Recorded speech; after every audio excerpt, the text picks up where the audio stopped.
Now Joseph gave these instructions to the steward of his house: "Fill the men's sacks with as much food as they can carry, and put each man's silver in the mouth of his sack.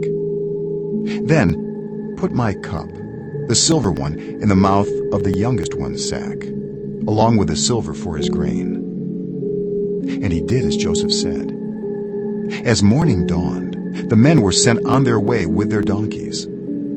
They had not gone far from the city when Joseph said to his steward, "Go after those men at once, and when you catch up with them, say to them, 'Why have you repaid good with evil?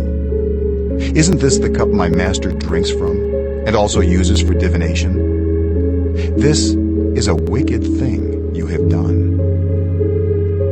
When he caught up with them, he repeated these words to them. But they said to him, "Why does my lord say such things?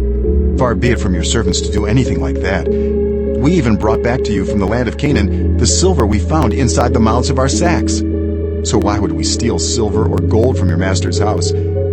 If any of your servants is found to have it, he will die, and the rest of us will become my lord's slaves." "Very well then," he said, "let it be as you say. Whoever is found to have it will become my slave. The rest of you will be free from blame." Each of them quickly lowered his sack to the ground and opened it. Then the steward proceeded to search, beginning with the oldest and ending with the youngest. And the cup was found in Benjamin's sack. At this, they tore their clothes. Then they all loaded their donkeys and returned to the city. Joseph was still in the house when Judah and his brothers came in, and they threw themselves to the ground before him. Joseph said to them, "What is this you have done? Don't you know that a man like me can find things out by divination?" "What can we say to my lord?" Judah replied. "What can we say? How can we prove our innocence? God has uncovered your servant's guilt.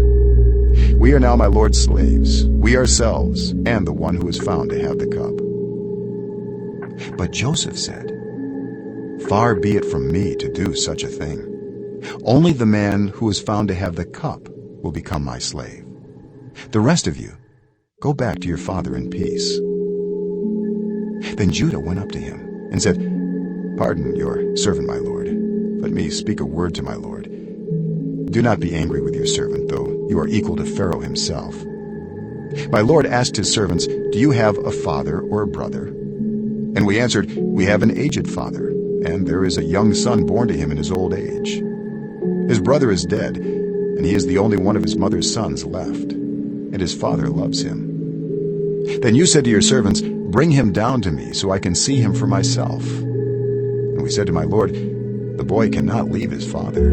If he leaves him, his father will die." But you told your servants, "Unless your youngest brother comes down with you, you will not see my face again." When we went back to your servant my father, we told him what my lord had said. Then our father said, "Go back and buy a little more food." But we said, "We cannot go down. Only if our youngest brother is with us will we go.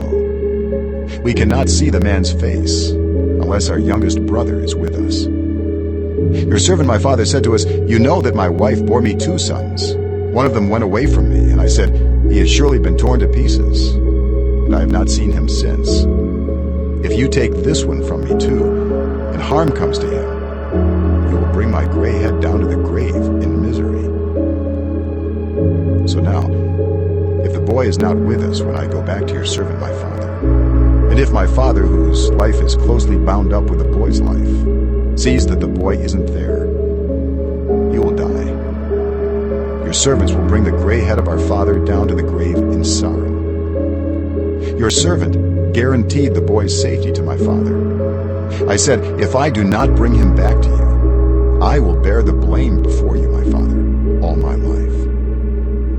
Now then, please, let your servant remain here as my lord's slave in place of the boy, and let the boy return with his brothers.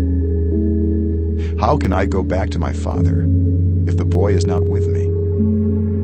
No, do not let me see the misery